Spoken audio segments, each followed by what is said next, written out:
Hello and welcome to another top 10 video by yours truly, Unknown Emperor, gracing your screen today.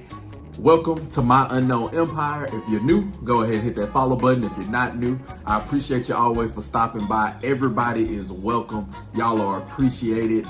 And as the title suggests, we have top 10 Adult Swim shows. Adult Swim was debuted in 2001. And since then, it has been gracing our TVs around 8, 9 o'clock, normally on always on Cartoon Network. On the Cartoon Network channel, around 8, 9 o'clock, 8, 9, 10 is when the Adult Swim shows start coming on. And that's when normally the kids go to bed and the weird shows start to come out. Because in this time, Adult Swim has brought us a lot of good shows, a lot of bad shows, a lot of weird shows, a lot of off-the-wall shows. Shows like C-Lab 2021, shows like China IL, shows like Assy McGee, shows like Mr. Pickles, Moral Oral, The Oblongs. Those are more of the weird side. They also brought us shows like, Family Guy. Family Guy's on it. King of the Hill. I know these are more or less Fox branded shows, but they were predominantly, on Adult Swim. You have to get off. I can also say shows like Robot Chicken, Aqua Teen Hunger Force. But I'm not gonna go deep into it because that's gonna ruin the list. And what's the fun in that? So y'all are more than welcome before I start this video to comment your top 10 Adult Swim shows. Y'all are also more than welcome to like, share, subscribe. Not gonna hold you up too longer. We are going to get into this list. My Adult Swim top 10. Let's get into it. Coming in at number 10 is Home Movies. Coming out in 1999 all the way to 2004, spanning for 4 seasons. It follows Brendan Smalls, Jason, and Melissa as every day they try to make home videos, home movies. They are directors, they are producers, they are actors, and they are also soccer players, which brings in Coach McGurk. They're kind of like comic relief character, the adult in the series, other than Brendan's mom and Melissa's dad from time to time.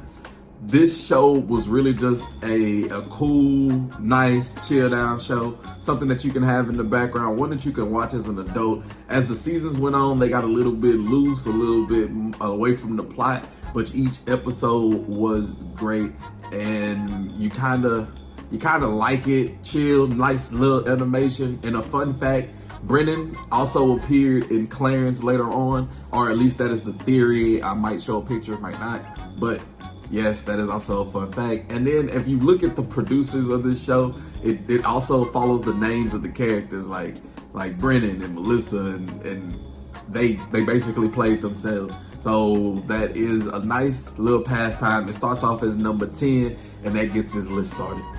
Coming in at number 9 is one of the few live action shows that I watched on Adult Swim, and it featured one of my favorite rappers of all time, Tyler the Creator, and it is Lord Squad. Only spanning for 3 seasons and 2 years, it followed Odd Future, Wolfgang, a squad of friends, of Clancy, Earl, Lionel, Tyler, Taco, Jasper. Like they went through and they had so much adventures. Just like imagine just following your group of friends as y'all just do dumb shit throughout the world. Dumb shit, smart shit, investful, funny shit, the skits. Like, oh my goodness. It smells like bitch in here. Everybody smells like bitch to me. You look like my mom. And man, that was a nice show. That was a fun show. Sadly, it came to an abrupt end. I wish it could have went a little bit longer, but I am appreciative of the years it gave us and the memories. And I tend to go back and watch that show from time to time. I believe it's on Hulu. But Lord of Squad was one of those shows, and it is put in my top 10. Coming in at number 9. Coming in at number 8, even though it only has 1 season, even though it's been out for less than a year, it does crack my top 10, and it is called Common Side Effects. It is right now one of my most favorite cartoons of all time, even with the 10 episodes that it just came out. It follows Marshall as he has this it is this mushroom that is a cure-all, be-all, but it is side effects. And you know what comes with a cure-all, be-all, and you want to spread it to the world. It's people that want to take over. It's pharmaceutical companies. It's doctors. It's your friends. It's your family. It's this. It's that. It's limited supply. It's your own people. This show is electric. This show is great. If I could somehow get on this show, I would love to voice a character. I would love to have a drawn out progressive storyline that I can help contribute. This show is good, and I hope they build on it, because it ended off on a nice spot. It ended off at a great point. I really, really like this cartoon. Francis makes me angry in so many spots. I like the cops, Harrison and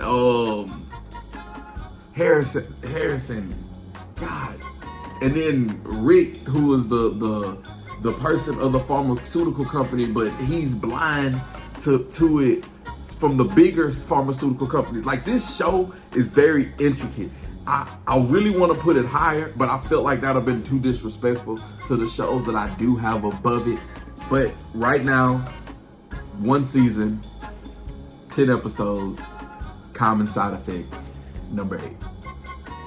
Coming in at number 7, spanning from 2001 to 2023 for 12 seasons on and off, it is your favorite meatball, fry, and shake combination, Aqua Teen Hunger Force, with their next door neighbor, Carl. And these 4 have been on numerous of adventures. They have done so much. That is the most wild of 11 to 12 minutes that you'd spend your time watching Aqua Teen Hunger Force. And it has scarred me on top of giving me a bunch of memories.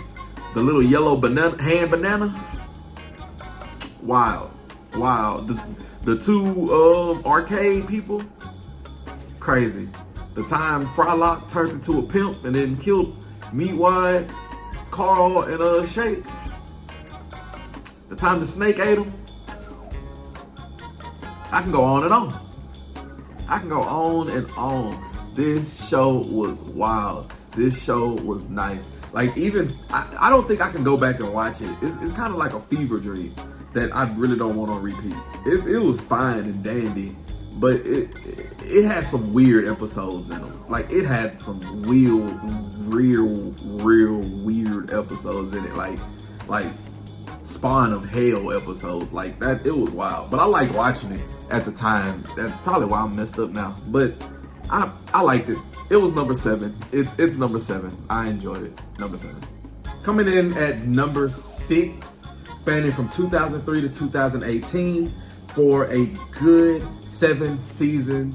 It follows Dr. Venture, Hank, Dean, and their trustable bodyguard Brock as they kind of go on adventures, do a little wacky shit, and live life. This is probably one of the most underrated shows to me. The Monarch. Queen Bee. Oh my goodness. This show is extremely underrated, and I believe it was ahead of its time. I feel like this if this was to come out today,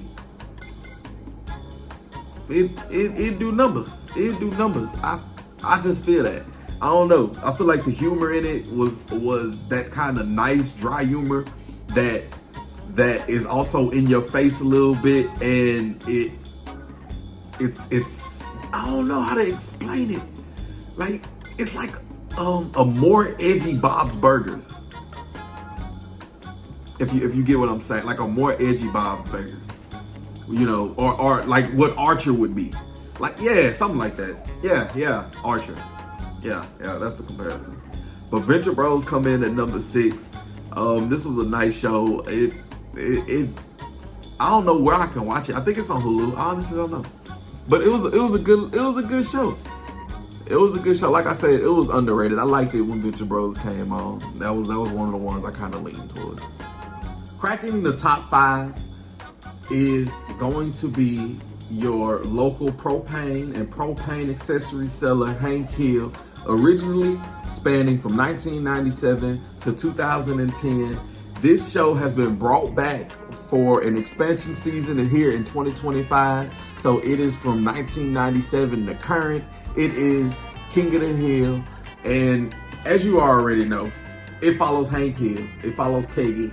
It follows their child, Bobby, and their niece Luann. And this man, Hank Hill, he stands in the alley with Dale Gribble, Bill Dotree, and Boom Howard. These 4 men are from Arlington, Texas, raised in Texas. Strong, white men, Texas bred men. Strong. I love the show. Love the show. I did not like it when I was younger, but as I've gotten older, I've learned to appreciate it. I went back to watch it. I resonate with Hank on so much shit. Like the stuff that he was grumpy about and mad about how life has turned out, I am angry about, grumpy about right now. Like, what is this gobbledygook that we are listening to? Like, oh my goodness. Hank Hill is gonna have a fit with modern day. I can't wait for the new season to come out. I can't wait for the new season to come out. And I used to go back and watch like the funniest moments because pocket sand. Anything with Dale and anything with Boom Howard, just watching that funniest moment is always. And Khan. Their interaction when he first is he Chinese or Japanese. I'm like, oh shit. Good. I like King of the Hill. It stayed true. It wasn't really outlandish. It stayed true to family time. It was close to home.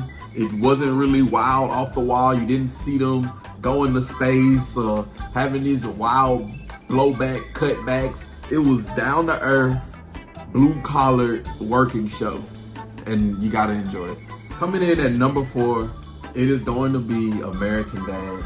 American Dad debuted in 2005 all the way to the present. It has spanned for 19 seasons.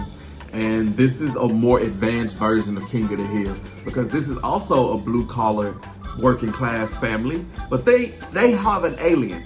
They do go into space. They do these wild cutback, flashbacks, cutaways, these wild adventures.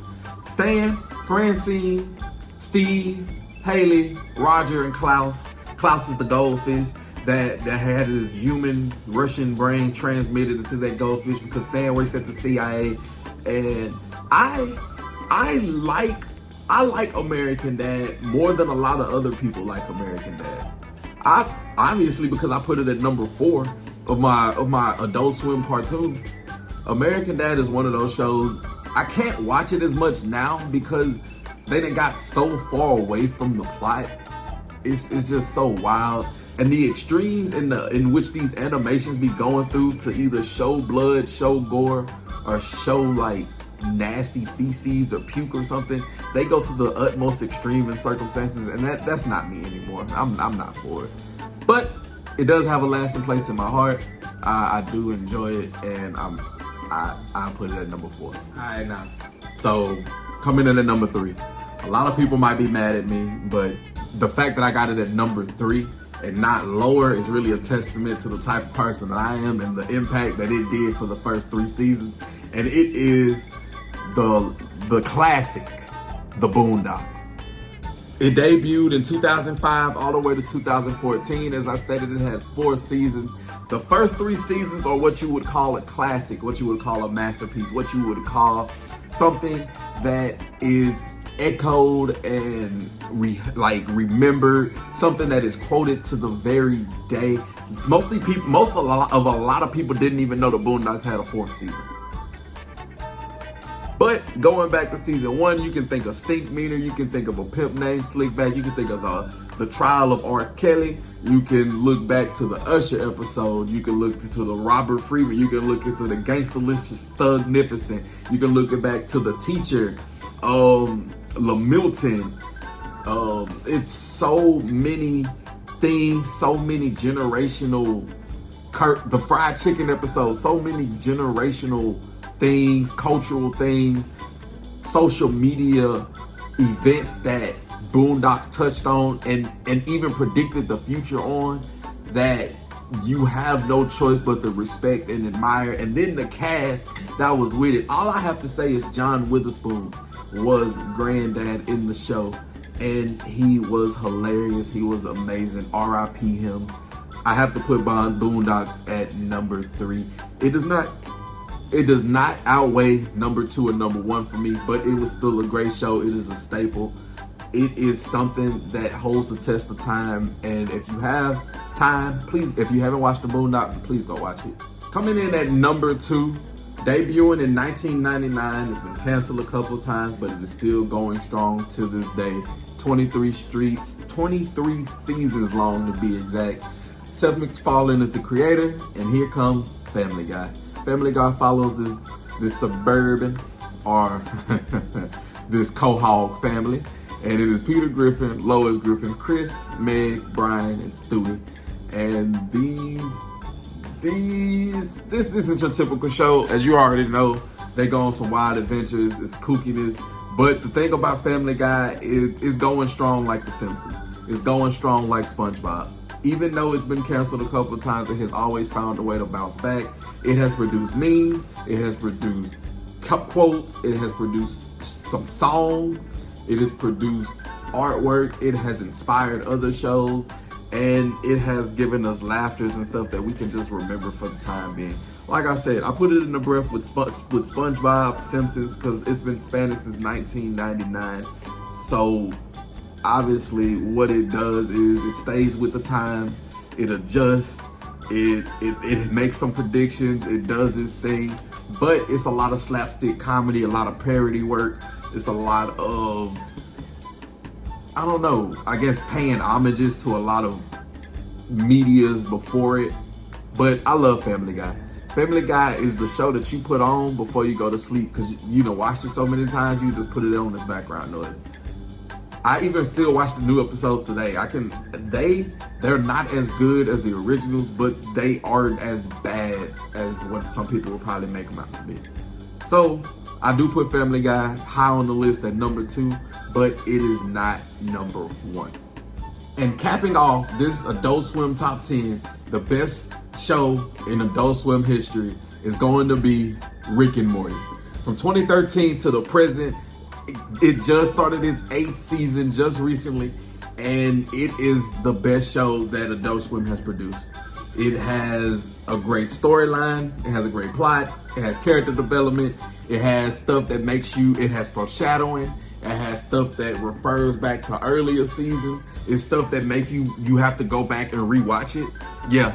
Yeah, Rick and Morty. Rick and Morty is probably one of the most complete shows that has ever been produced in production history. It is probably one of the greatest stories told, other than One Piece, Attack on Titan, and How to Get Away with Murder and stuff like that. Like, other than that, like this story from Rick to Rick Prime to Morty, Evil Morty, to the two Beths, to how Summer is really oh my goodness, how the family grows apart, grows together, how the lies become the light, how everything basically comes to truth, how some stuff matter but it doesn't, it gets reset just for it to be undone so it's not reset anymore. The ins and out, the continuity, the non-continuity, the canon, the retconning, everything with this show makes it one of the most complete shows, and I love it. It is the best show in Adult Swim history. It is going to continue to grow. It tops off the top 10.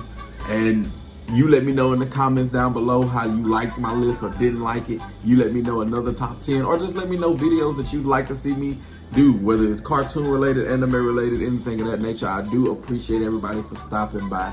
Like, share, and subscribe while you are here. Until next time, I'll see you when I see you. Y'all have a blessed one.